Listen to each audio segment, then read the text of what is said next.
Sir Christian Densomo, ang founder ng Perlas ng Silangan Basketball League. Magandang umaga. Magandang umaga po sa lahat and salamat po for having Perlas ng Silangan. And of course, nakakatuwa because we are part of our media partners of our Perlas ng Silangan Basketball League. So, can you describe to us or siguro pakilala natin sa ating viewers what is Perlas ng Silangan Basketball League at ano ang kakaiba compared sa ibang mga basketball league sa atin? Thank you, Gab. And Perlas ng Silangan Basketball League is the new national developmental league po.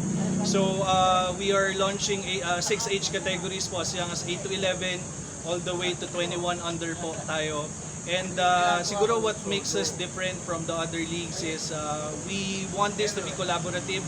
And siguro tayo lang po ang liga ngayon who would have the national level plus going to the regional level po. And of course, nakakatuwa dahil makakasama nyo rin sa competition. Ayun, yung isa sa mga members, kalokalike ni Sir John Estrada.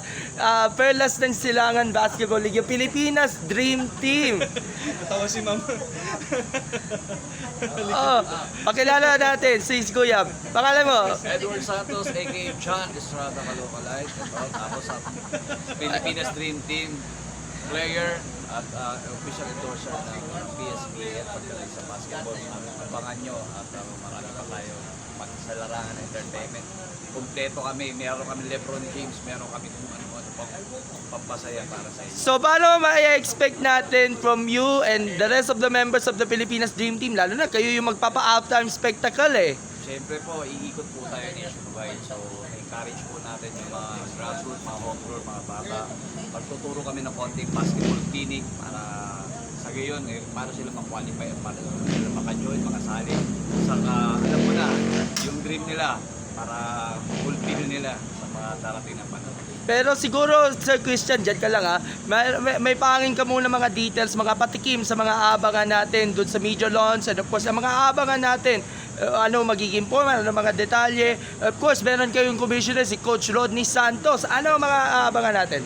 So this is very exciting po, and yeah, we want to announce that our commissioner would be Rodney the Slasher Santos, and I want to invite everyone. So tomorrow we will be having our media launch 1 to 5 p.m. in Manila Grand Opera Hotel po. So And mga abangan natin dito, this is purely developmental po, and we really are giving opportunity doon sa mga tao na hindi pa nabibigyan ng chance to play at a higher level of basketball. And of course, LGU based dahil nakakatulong ito sa sports tourism, sports development, SME Group at iba pa mga aspects with regards na sa economy.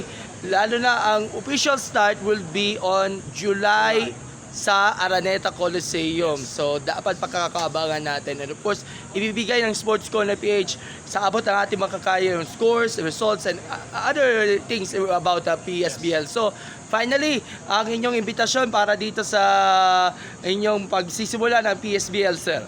So, in-invite po namin lahat nationwide, bawat mga LGU, bawat lungsod.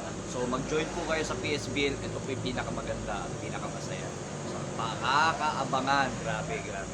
Thank you so much, Sir Edward. And Sir Christian, your final words. Baka tayo bumalik sa PSA Forum. Sir Gab, maraming salamat Sports Corner PH for having us, and stay tuned po. So lahat ng updates ng Perlas ng Silangan Basketball League sa Sports Corner lang po. See you po ng July 2024 po. We want to invite all the LGUs, all the teams nationwide po na sumali na po dito sa Perlas ng Silangan Basketball League. And of course, makakasa ng tuloy-tuloy ng suporta. And of course, ibibigay natin ng ating mga resulta ng PSBL dito po sa Sports Corner PH. So thank you so much and God bless you. God bless po.